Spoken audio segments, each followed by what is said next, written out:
என்னடா உங்க அண்ணன் எல்லாருக்கும் இலவச மின்சாரம் சொல்லிட்டு 500 யூனிட் கீழே யூஸ் பண்றவங்களுக்கு மட்டும் 200 யூனிட் ஃப்ரீ அப்படின்னு இப்போ சொல்றாரு அப்படின்னு நீங்க நிறைய பேர் கேக்குறீங்க.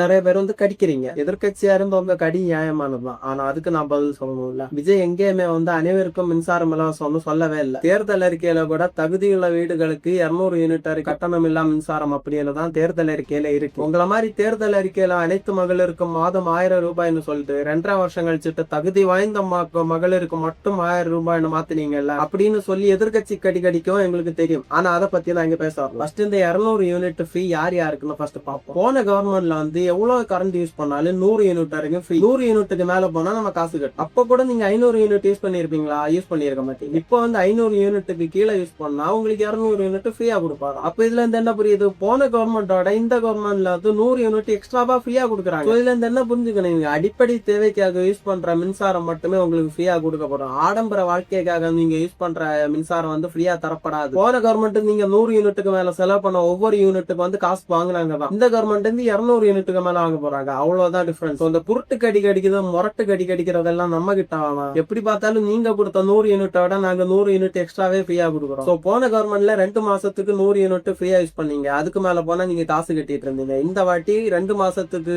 200 யூனிட் வரைக்கும் நீங்க ஃப்ரீயா யூஸ் பண்ணிக்கலாம். 500 யூனிட்டுக்குள்ள இவங்களோட மெயின் கடி என்னன்னா, அப்ப 500 யூனிட் மேல யூஸ் பண்றவங்க என்ன மனுஷங்க இல்லையா? அவங்க வந்து இது இல்லையா? ஒருவேளை நீங்க 500 யூனிட் மேல யூஸ் பண்ணீங்கன்னா உங்களுக்கு பழைய அந்த 100 யூனிட் ஃப்ரீன்ற இது வந்து தொடரும். நீங்க கடிக்கிறதுக்காக ஆதாரம் தூக்கிட்டு வர சன்னியூஸ் கார்டுக்கெல்லாம் நாங்க பதில் சொல்ல முடியாது. புரியுதா? கவர்மெண்டே வந்து இன்னைக்குதான் சைன் பண்ணிருக்க அந்த இதை. அதை வந்து தெளிவுபடுத்துறதுக்கே கொஞ்சம் டைம் ஆகும். அதுக்குள்ள நீங்க கடிக்க ஸ்டார்ட் பண்ணீங்கன்னா என்ன கதை இது? வந்து சுருக்கமா சொல்லிடுறேன். 500 யூனிட்டுக்கு கீழே யூஸ் பண்ற ஏழை நடுத்தர மக்கள் வந்து 200 யூனிட் வரைக்கும் காசு கட்ட வேணாம். அதுவே 500 யூனிட்டுக்கு மேல நீங்க யூஸ் பண்ணிட்டீங்கன்னா 100 யூனிட்டுக்கு நீங்க கட்ட வேணாம். அதுக்கு மேல போனா நீங்க கட்டணும். அவ்வளவுதான். இங்க பயன்படுறது வந்து ஏழை நடுத்தர மக்கள். அது பொறுக்காம வந்து கடிக்கிறதெல்லாம் நியாயம் இல்லைங்க. அதுக்காக 500 யூனிட் மேல எல்லாம் எல்லாரும் யூஸ் பண்ணுவாங்களான்னு கேட்டீங்கன்னா அது வாய்ப்பே இல்லை. இங்க 2 மாசத்துல 500 யூனிட் யூஸ் பண்ற யாராவது இருந்தீங்கன்னா சொல்லுங்க. அண்ணா கிட்ட நானே ரிக்வெஸ்ட் பண்றேன். அதை விட்டுட்டு இப்படி ஆட்சிக்கு வந்த முத நாளே குருட்டு கடி எல்லாம் கடிச்சிட்டு இருக்காதீங்க.